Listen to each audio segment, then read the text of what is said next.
Mes chers compatriotes, nous vivons l'horreur. Nous vivons une tragédie nationale. Hier soir, la capitale de la France a subi des attaques d'une barbarie inouïe qui montre une nouvelle escalade dans la violence du terrorisme islamiste.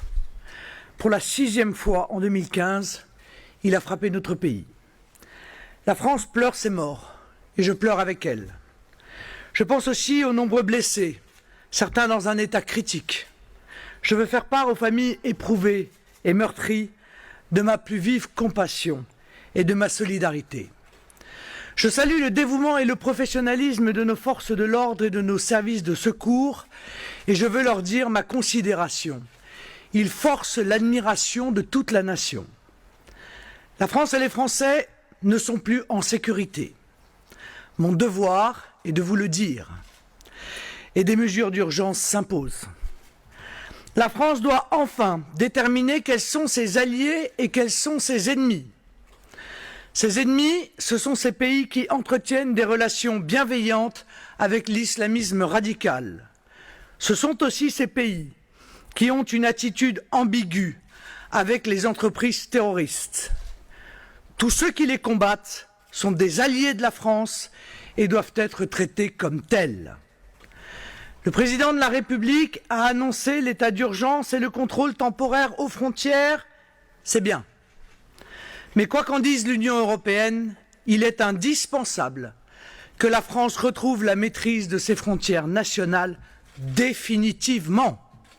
Sans frontières, il n'y a ni protection ni sécurité possible. La France a été rendue vulnérable. Elle doit se réarmer.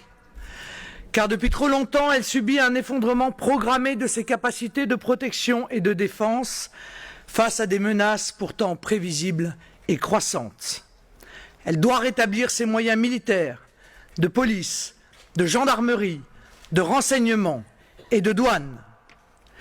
L'État doit pouvoir à nouveau assurer sa mission essentielle de protection des Français. Enfin, le fondamentalisme islamiste doit être anéanti.